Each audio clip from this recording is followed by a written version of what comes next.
Welcome. Today we will be reading Lesson 119 in the workbook and from the text, Chapter 12, Section 2, The Way to Remember God. And now for Lesson 119.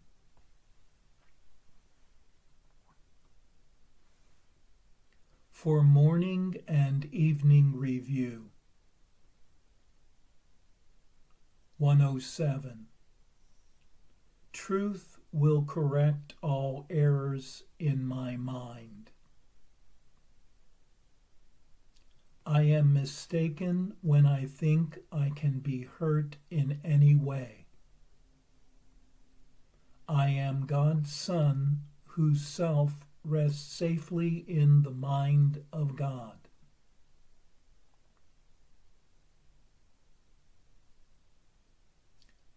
(108) To give and to receive are one in truth.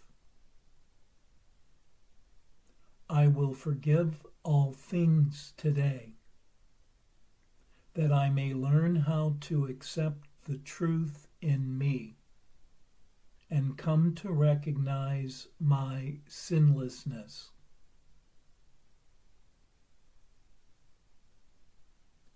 On the hour. Truth will correct all errors in my mind. On the half hour. To give and to receive are one in truth.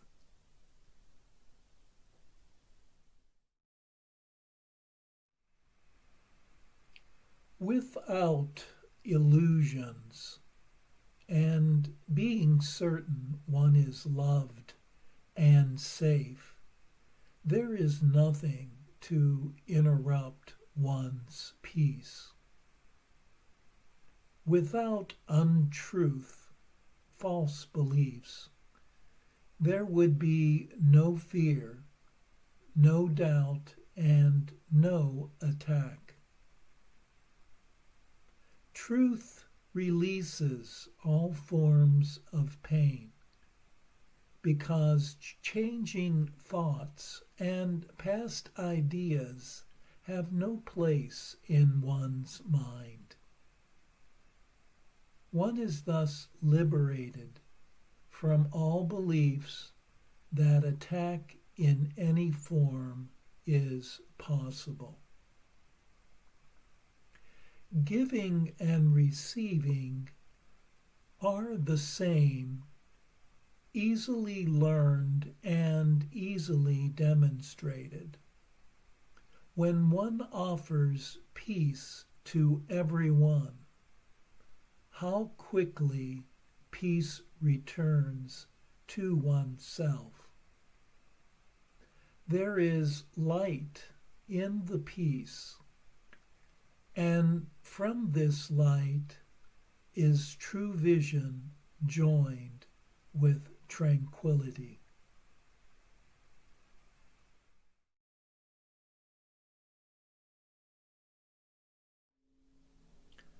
And now for our text reading for today from Chapter 12, Section 2, The Way to Remember God.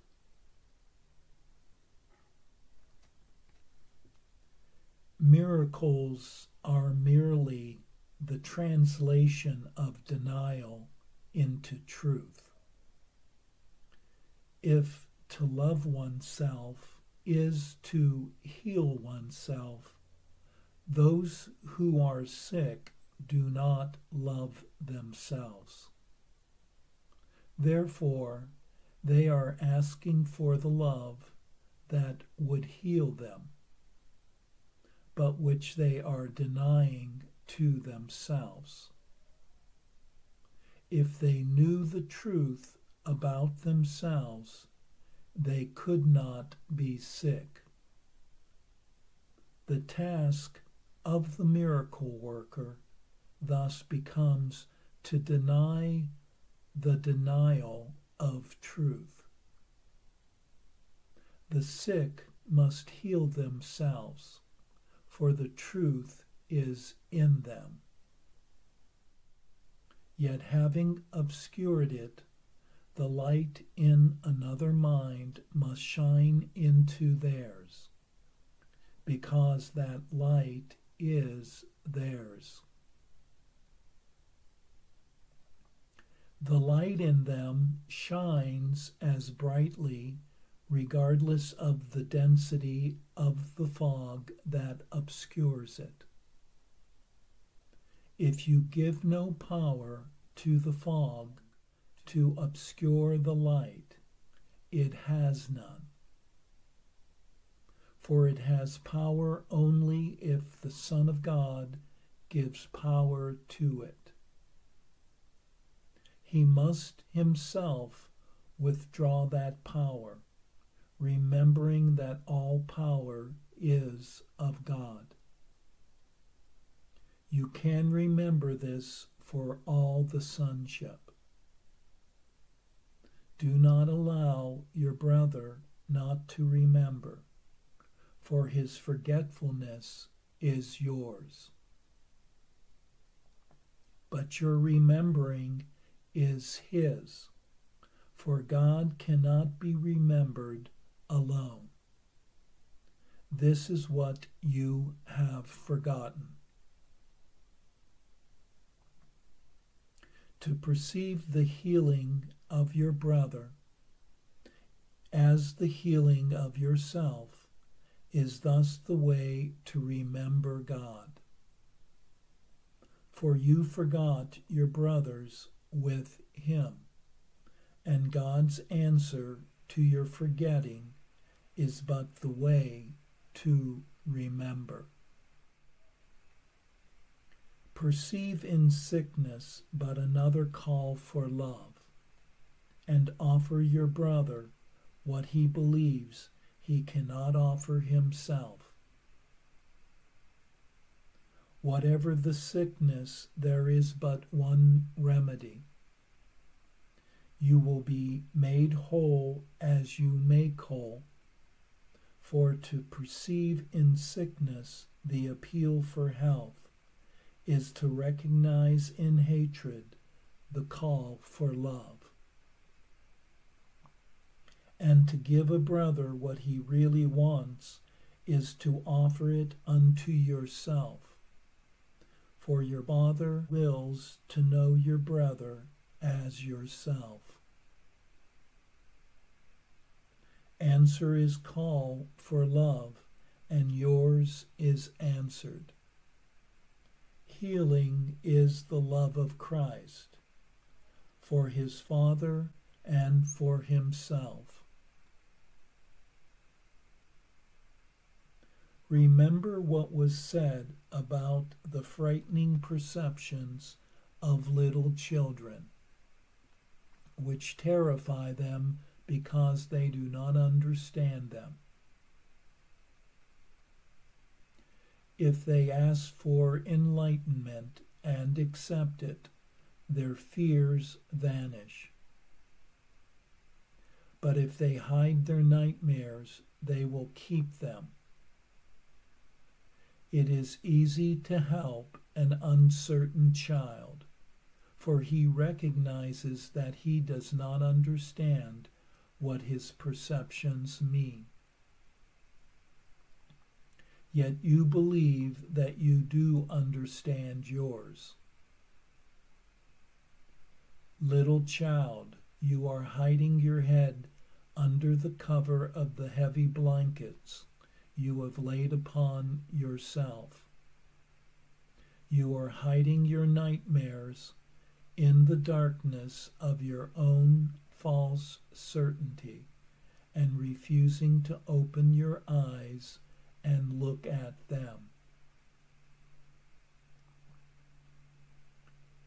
Let us not save nightmares, for they are not fitting offerings for Christ, and so they are not fit gifts for you. Take off the covers and look at what you are afraid of.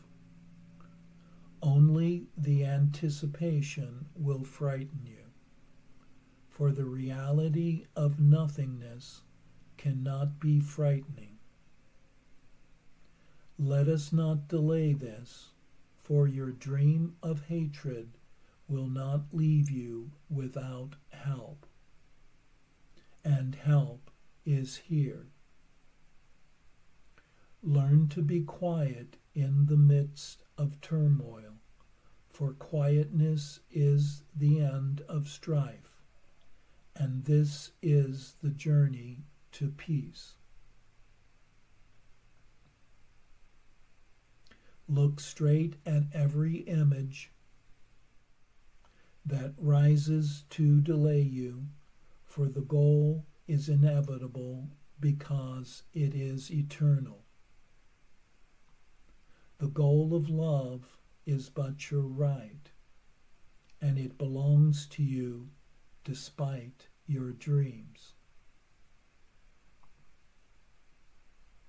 You still want what God wills, and no nightmare can defeat a child of God in his purpose. For your purpose was given you by God, and you must accomplish it because it is his will. Awake and remember your purpose, for it is your will to do so. What has been accomplished for you must be yours. Do not let your hatred stand in the way of love, for nothing can withstand the love of Christ for his Father, or his Father's love for him. A little while and you will see me, for I am not hidden because you are hiding. I will awaken you as surely as I wakened myself, for I awoke for you. In my resurrection is your release. Our mission is to escape from crucifixion, not from redemption. Trust in my help, for I did not walk alone, and I will walk with you as our Father walked with me. Do you not know that I walked with him in peace? And does not that mean that peace goes with us on the journey? There is no fear in perfect love. We will but be making perfect to you what is already perfect in you. You do not fear the unknown, but the known. You will not fail in your mission because I did not fail in mine. Give me but a little trust in the name of the complete trust I have in you, and we will easily accomplish the goal of perfection together. For perfection is and cannot be denied. To deny the denial of perfection is not so difficult as to deny truth, and what we can accomplish together will be believed when you see it as accomplished. You who have tried to banish love have not succeeded, but you who choose to banish fear must succeed. The Lord is with you, but you know it not. Yet your Redeemer liveth and abideth in you, in the peace out of which he was created. Would you not exchange this awareness for the awareness of fear? When we have overcome fear, not by hiding it, not by minimizing it, and not by denying its full import in any way. This is what you will really see. You cannot lay aside the obstacles to real vision without looking upon them. For to lay aside means to judge against. If you will look, the Holy Spirit will judge, and he will judge truly. Yet he cannot shine away what you keep hidden, for you have not offered it to him, and he cannot take it from you. We are therefore embarking on an organized, well-structured, and carefully planned program aimed at learning how to offer to the Holy Spirit everything you do not want. He knows what to do with it. You do not understand how to use what he knows. Whatever is given him that is not of God is gone. Yet you must look at it yourself in perfect willingness, for otherwise his knowledge remains useless to you. Surely he will not fail to help you, since help is his only purpose. Do you not have greater reason for fearing the world as you perceive it than for looking at the cause of fear and letting it go forever?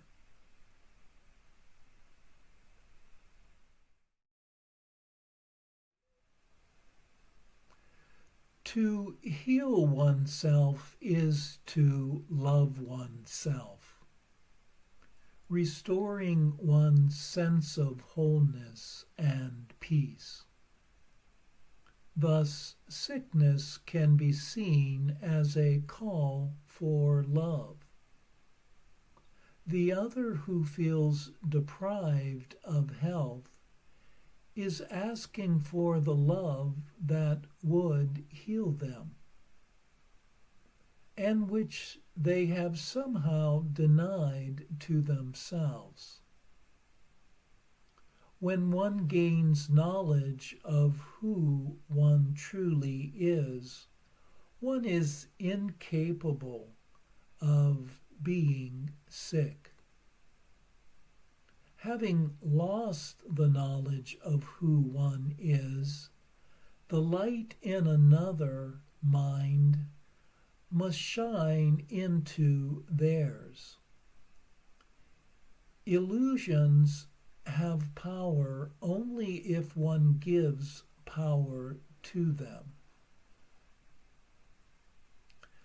All real power comes from Source, and what is not aligned with love is seen as unreal, and hence denied any real power. To remember this is to remember it for the whole sonship. Thus, the healing of another is one's own healing, And in this joined healing is God remembered.